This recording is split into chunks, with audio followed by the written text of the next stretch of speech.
very good evening to you, wherever you're watching us around the world. This is Superscreen News at 6, reaching you live from Lagos. I am Olamide Onwuka. Many thanks for joining us. President Muhammadu Buhari has commiserated with the government and people of Katsina State and the National Assembly on the death of Senator Mustapha Bukar, who represented Katsina North constituency. In a statement by Senior Special Assistant on Media and Publicity, Garba Shehu, the president described Bukar's death as a great loss to Nigeria's democracy and the engineering profession.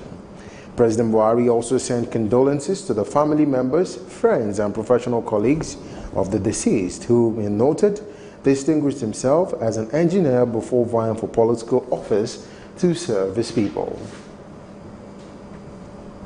President Muhammadu Buhari has directed the National Emergency Management Agency, NEMA, to commence an assessment of the extent of damages in communities affected by violence caused by the herdsmen-farmers clashes in some parts of the country.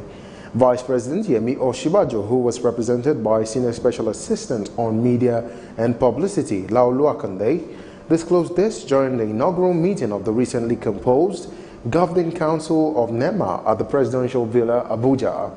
Oshibanjo urged the agency to devote more resources to public sensitization regarding matters of emergency in the country and what the public needed to do in such circumstances.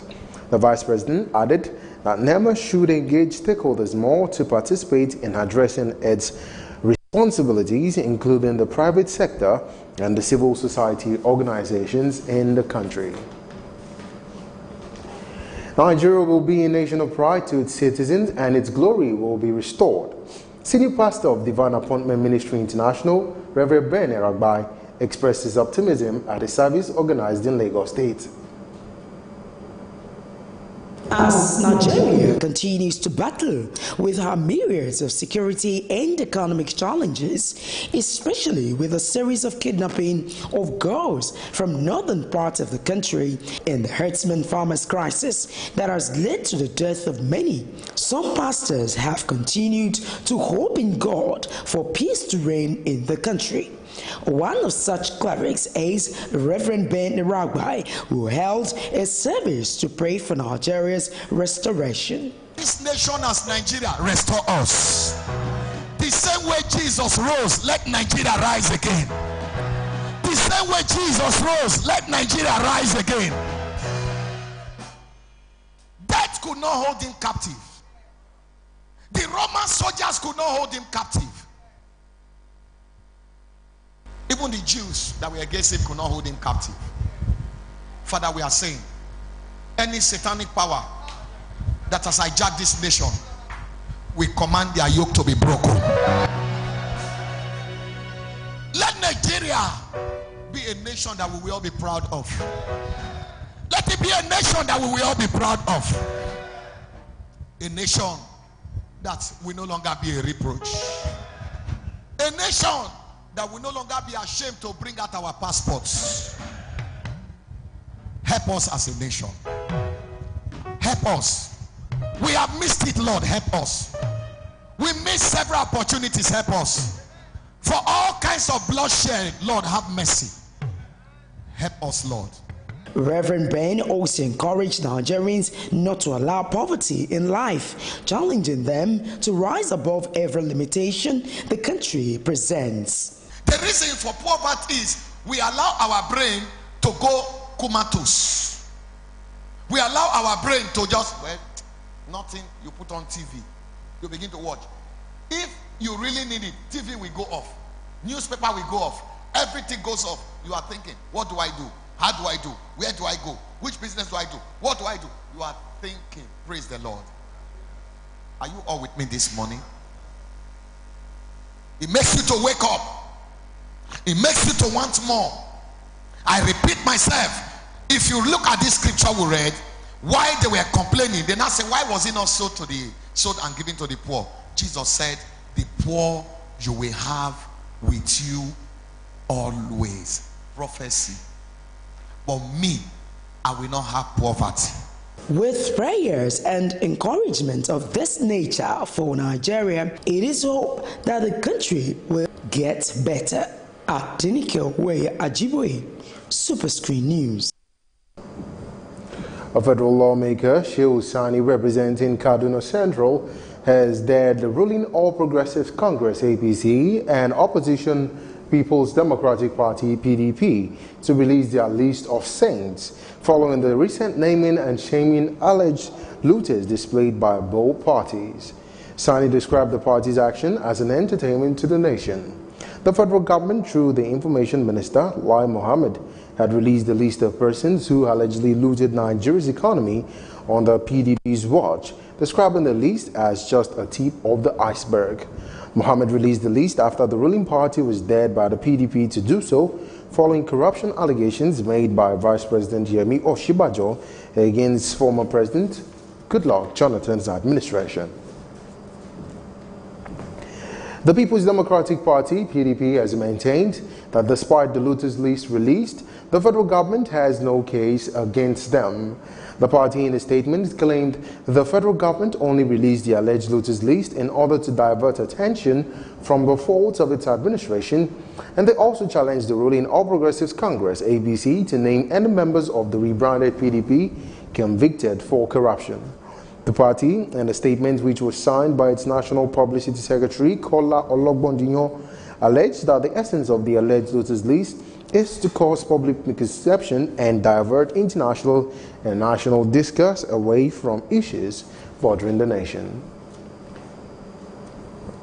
The Lagos East Senatorial District Executive has passed a vote of confidence in the senator representing the district and Senator Gbenga Shafa and backed his re-election bid. The Ibejuleki local government area chairperson Chajudeen Balogun said the executive of the district and members of Ashafa Ward and Bogije Ibejuleki area of Lagos State, as well as the executive of the local government, took the decision during an Easter get-together for residents of Lekki. Responding to the gesture, Ashafa thanked the people, noting that he did not expect the endorsement and also promising not to let the people of the senatorial district down. The People's Democratic Party and the Coalition for Nigeria Movement, CNM, have supported the former President Olusegun Obasanjo's assertion that President Muhammadu Buhari's administration is a failure. PDP and CNM, which disclosed this to journalists, advised President Buhari to accept criticisms, maintaining that the former president spoke the minds of Nigerians on President Buhari's administration. The national chairman of the PDP, Uche Secondus, said the party is not surprised at the summation of the president's scorecard as a result of failure by the former president. A group of street sweepers attached to the Edo State Waste Management Board in Benin have staged a protest to demand payment of their unpaid 6-month salaries. Spokesperson of the group, Gloria Morije, said the workers have found things difficult, particularly in catering for their family needs. The group, who narrated their ordeal, called on the government to heed their cries and pay their salaries, which dates as far back as October 2017.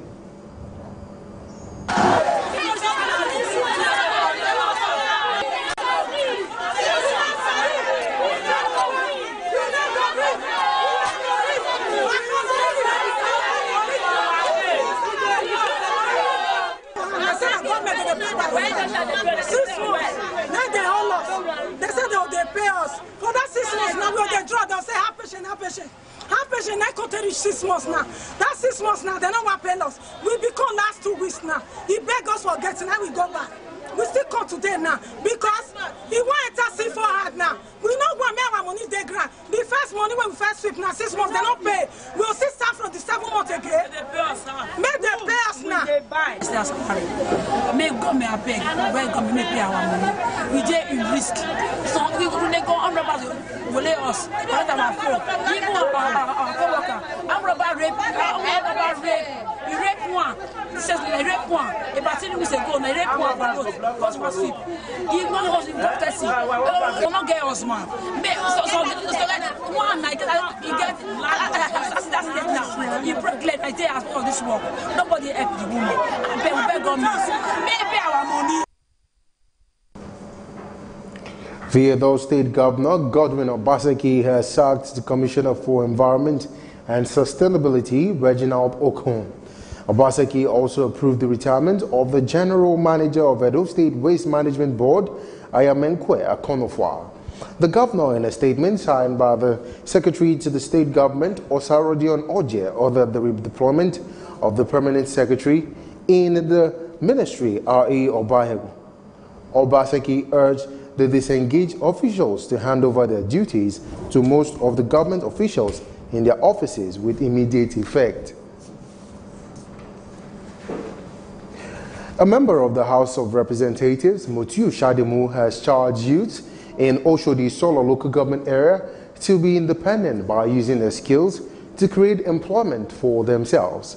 Shadimu gave the charge at a program to celebrate youths who participated in a 3-month skill acquisition program in the local government. The advice given by the second richest man in the world, Bill Gates, that the federal government should invest more in human resources does not come as a surprise to some public office holders.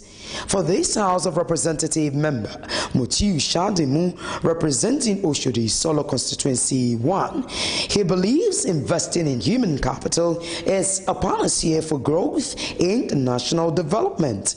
Speaking at an economic empowerment program organized to youths in Oshodi Solo local government area, Shadimu decried the level of unemployment in the country, charging the graduates to be self-reliant, just as others speak on the initiative to train these youths on different skills. There's so much property in the land, and unemployment is growing, and youths are becoming more criminals because they don't have anything, so they are hiding. Therefore, the only thing I can do is to ensure a kind of empowerment to them. So gradually, we can liberate the mind of the youth, can engage them so that they have something to do, they can feed themselves, not how small. So I think that will take them away a bit from the crime. In collaboration with the National Directorate of Employment, some people across party line, across religious line, whether you are PDP, you are APC, whatever, that does not matter. As long as you are constituents in the constituency of Honorable Shadimu. Not only training them and allow them to go out like that, they should have instruments so that they can start the job they want in land on their own, so that they will be self-employed. They be self-employed. You know, we don't have employment as we used to have it in the white collar side. And they have decided to provide all the kits that they need so that they'll be able to stand on their own, and in a very short while they will also become an employer of labor. Most of the ladies, most of the boys that we thought would be useless in the society, I believe with this, they will be able to help themselves. They will be able to help themselves out. At least getting something to put in the mouth, it means a lot. They have been empowered. It is now left to them to do what they ought to do. There's serious poverty on this land, and these people should take this thing as a privilege, as their own national cake. It's better to start small than for you to expect a million. These people should go out there and be employment labor and help to solve the problem of poverty and insecurity in the nation. The graduates expressed joy and their willingness to take their skills to the next level. Today was the best day for me because I've been hearing empowerment since I was born. Today I see that the empowerment is real. And by empowering us now, it's just like somebody who is give me fish, don't give me fish, show me how to make the fish. Now our honorable now have shown us how to catch the fish, not to give me fish.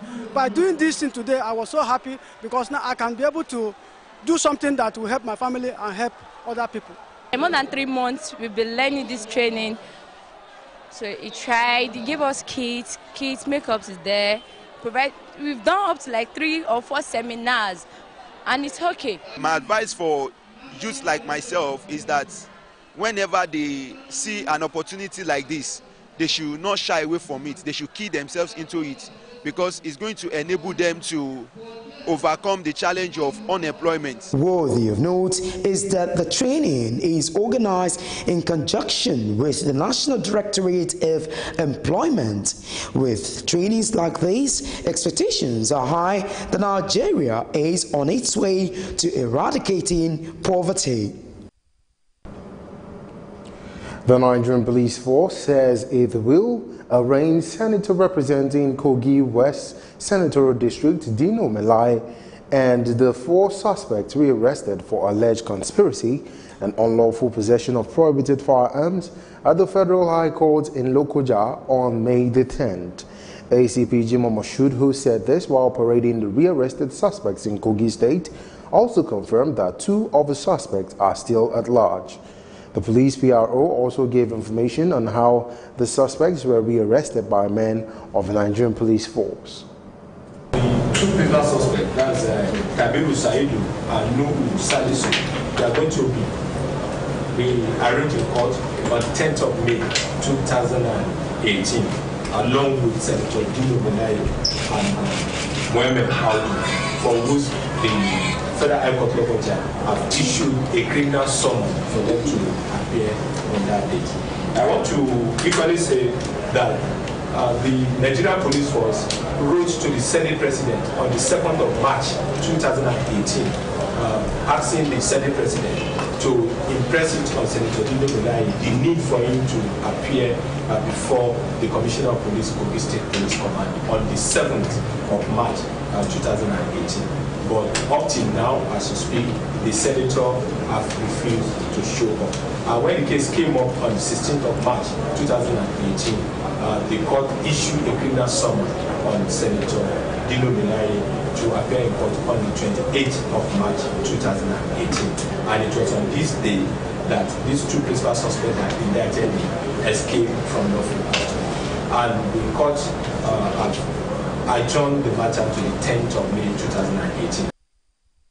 Moshood warned that the police would not relent in its effort to check activities of unscrupulous politicians, adding that they must adhere to the bidding of the Constitution.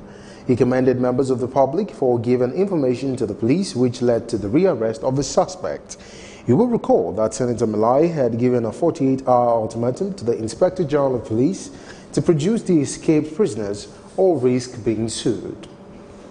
So hereby call on Senator Dino Melai, on whose warrant of arrest has been issued and they have been declared wanted and equally listed red alert on the Interpol, for him to see reason why you should honor the order of court and appear in court on the 10th of May 2018. The Nigerian Police Force is at liberty to ensure that nobody is above the law, nobody is a secret cow, except those who have immunity as recognized by the Constitution of Federal Republic of Nigeria. So Senator Dino Melai, in his own interest, should make himself available in court on the 10th of May 2018. The network of police reforms in Nigeria has called on President Muhammadu Buhari to order an investigation into more than 80,000 ghost officers discovered on the police payroll. The group said such investigation will demonstrate the government's seriousness in the fight against corruption. Non-Prince National Coordinator Okechukwu Nwanguma said some people should be held responsible and made to account for this grand corrupt act of self-enrichment. The Commissioner of Police in Imo State, Chris Ezike, has detained 3 policemen attached to the anti-cultism unit of the command for allegedly threatening to frame some journalists and collecting a 10,000 naira bribe from them. The victims are members of the Online Media Practitioners Association of Nigeria who attended the association's convention in Owerri between March 30th and 31st. The Commissioner of Police, who disclosed this to journalists, said he had given the Deputy Commissioner of Police in charge of the State Criminal Investigation and Intelligence the 7 days to conclude investigation into the matter. Away from that now, the Lagos State government has directed asphalt producing company in Ijora Olokpa area of the state to stop production over the emissions released from the firm's plant into the community. The State Ministry of Environment, who disclosed this notice, said it has been served on the company, Righteous Construction Company Nigeria Limited, adding that police backup had been sought to seal the firm. Residents in the area, especially children, suffered health challenges ranging from breathing difficulty, chest pain to cough and eye problems. They also lamented that particles from the emissions escaped into their apartments, contaminated their water, food and clothes spread on the lines. You're watching Superscreen News at 6. We'll take a break now. When we return, it will be time for some business news. Stay with us.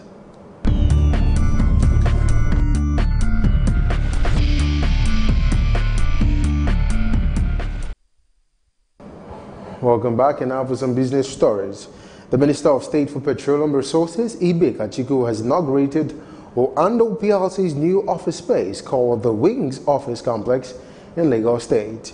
Kachiku, who congratulated Oando for the achievement, said the company has shown uniqueness as a Nigerian oil company, showing support to the government and to the Nigerian populace. Still talking business, the federal government has urged member countries of the Niger Basin Authority to pay their contributions in order to effectively develop the region, which currently has over 130 million people. According to the government, the development of the Niger Basin cannot be achieved without adequate funding, as the livelihood of millions of residents of the region is at risk. Speaking on behalf of the Nigerian government at the technical experts meeting of the 36th ordinary session of the Council of Ministers in the NBA, the Minister of Water Resources, Suleiman Adamu, said the climate change had dealt a severe blow to the region. And now for some stock exchange report. Foreign portfolio investors' transactions at the Nigerian Stock Exchange has dropped by 123 billion naira in the first 2 months of the year. Domestic transactions fell by 128.83 billion in the month of February, from 274 to 32 billion recorded in December. Foreign portfolio investments stood at 82.22 billion in February compared to 206.48 billion recorded in December. However, the cumulative transactions from January to February increased significantly by 257.96% from 169.43 billion recorded in 2017 to 606.49 billion recorded in 2016.